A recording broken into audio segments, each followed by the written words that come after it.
Pengurapan orang sakit. Pengurapan orang sakit adalah sakramen penyembuhan yang kedua setelah sakramen tobat. Dalam sakramen ini, seorang imam mengurapi si sakit dengan minyak yang khusus diberkati untuk upacara ini. Pengurapan orang sakit dapat diberikan bagi setiap umat beriman yang berada dalam bahaya maut yang disebabkan sakit atau usia lanjut. Baru menderita sakit ataupun makin memburuknya kondisi kesehatan membuat sakramen ini dapat diterima berkali-kali oleh seseorang. Dengan pengurapan orang sakit, gereja dalam keseluruhannya menyerahkan si sakit kepada kemurahan Tuhan agar ia menguatkan dan meluputkannya.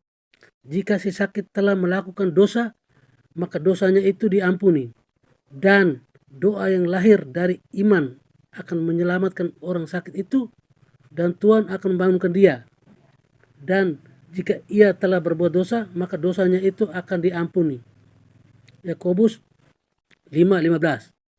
Dalam bahaya maut, pengurapan orang sakit menguatkan manusia dalam menghadapi perjuangan terakhir dan menghantarnya kepada persatuan dengan Tuhan yang melalui kematian telah masuk ke dalam kehidupan. Dalam tradisi gereja barat, sakramen ini diberikan hanya bagi orang-orang yang berada dalam sakratul maut, sehingga dikenal pula sebagai pengurapan terakhir yang diberikan sebagai salah satu dari ritus-ritus terakhir. Ritus terakhir yang lain adalah pengakuan dosa. Jika orang yang sekarat tersebut secara fisik tidak memungkinkan untuk mengaku dosanya, maka minimal diberikan absolusi yang tergantung pada ada atau tidaknya penyesalan si sakit atas dosa-dosanya. Sekaligus juga diberikan ekaristi. Bila diberikan kepada orang yang sekarat dikenal dengan sebutan viaticum, sebuah kata yang arti aslinya dalam bahasa Latin adalah bekal perjalanan. Buah-buah rahmat sakramen pengurapan orang sakit. Persatuan orang sakit dengan sengsara Kristus demi keselamatannya sendiri dan keselamatan gereja, penghiburan, perdamaian, dan keberanian untuk menderita secara Kristen. Sengsara yang timbul oleh penyakit atau oleh usia lanjut. Pengampunan dosa. Apabila orang sakit tidak dapat menerimanya melalui sakramen pengakuan, penyembuhan, kalau ini berguna bagi keselamatan jiwa, persiapan untuk peralihan ke hidup yang abadi. Berikut perayaan pengurapan orang sakit. Perayaan terdiri atas dua bagian, yaitu satu liturgi sabda, dua sakramen pengurapan yang sebenarnya.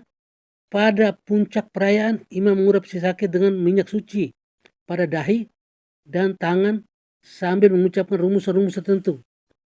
Dengan demikian jelas nampak karya Tuhan dalam sakramen ini.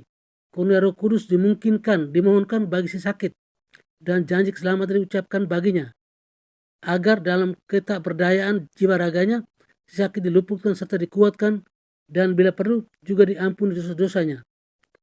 Untuk pengurapan sakramental digunakan minyak zaitun dan minyak lain dari tumbuhan-tumbuhan yang telah diberkati oleh uskup dalam misa krisma pada hari Kamis Putih. Dalam keadaan darurat, setiap imam dapat melakukan memberkati minyak untuk pengurapan ini. Jika dianggap perlu adanya pengakuan dosa, imam dapat melayani sakramen pengakuan dosa kepada si sakit sebelum melayani sakramen pengurapan orang sakit.